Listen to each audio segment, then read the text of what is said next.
Ayan, so welcome back, no? Kuya Cargel Blaster here. So for today's video, mag-unbox naman tayo or i-review natin unboxing itong ating M92 Beretta na HFC. Okay? So ayan, kasama na pala to guys, yung kanyang hard case pag kumuha po kayo. Okay, kapag full set automatic kasama yung green gas, BBs, tsaka shipping fee, free na rin siya. Ayan, so ito yung pinaka-budget friendly natin na made in Taiwan na M92. So, ito yung case niya. So, para siya nag-work. So, push nyo lang to. Okay? Ay, baliktad pala ako. Sorry na.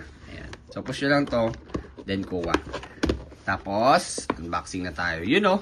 So, may, ano pala to? May manual pala to. Dito nyo makikita. Ayan. So, anyway. Nakita ko na lang din sa inyo. Ito yung booklet niya or yung safety precautions nandiyan na din.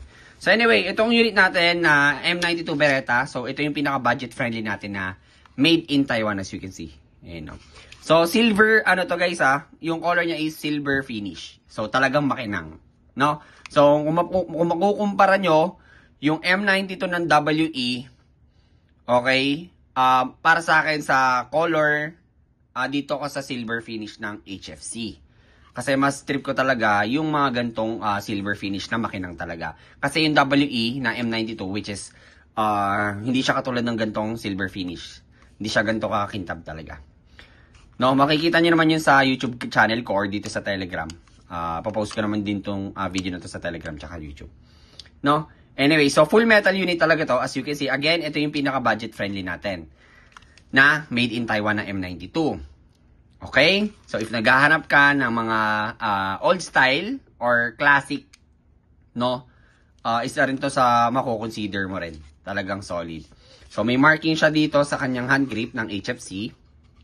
Okay? So, yung kanyang design is very known as talagang gwapo. Okay? So, may serration siya dito, which is dito mo siya kinakasa. Okay? Yan yung purpose ng serration. Okay? So, yung trigger niya is full metal din. Okay? So, itong guard niya dito is metal din. So, may under railing siya for accessories attachment. So, kumikinang talaga, no? Ayan. So, meron siyang sight din. Yung front sight niya at saka rear sight. So, ito pala guys, yung kinaganda rin sa made in Taiwan natin na super budget friendly. Ito guys is semi-automatic tsaka full automatic. Okay? So, mamaya explain natin. Okay? So, ito pala yung safety niya. Okay? Pag di nyo gagamitin. Okay? So, dito ngayon, makikita nyo dito, semi-automatic, which is dito, tatapat nyo dyan. Full automatic yung FA, down nyo lang dito. Ayan. So, naka-auto na siya. Okay? So, safety. Okay, ito yung fire selector niya. Full auto, tsaka semi-automatic. Okay? So, ito yung hammer niya. Okay. So, talagang gwapo, no? Wala akong masabi rin dito sa unit. So, anyway, mag-release tayo. Yan. So, full metal magazine din siya, guys. So, ito, sinasabi ko, medyo magaan lang yung spring nito. Medyo magaan lang siya, unlike sa mga ibang unit. No? Yan. So, yung inlet, ito, may markings din siya dito na made in Taiwan. Andito may kita yung kanyang faceplate. Okay? So, yung round mag capacity nito is nasa 26. Okay? 26 rounds yung kasya dito. Okay? So, ayan. Makapal din pala yung foaming niya, guys, sa case niya. So, ito, may kasama talaga siyang ganito pag kumuha kayo. Pero pag kukuha naman kayo sa akin, automatic, may kasamang 4,000 na BBs or which is yung ganito na kasama. Okay? Tsaka green gas na standard. Included na rin siya. No? So, anyway, punta tayo sa kanyang, tawag dito. Yung kanyang performance at the same time, talagang pulido. Out of the box, FPS neto talagang solid din at the same time na masasabi ko talaga. Na naayon din talaga tong FPS neto is naayon sa performance based din, especially. No? Usually, nasa 310 FPS to. Okay? 310 FPS. Okay? Or 300 below. Okay?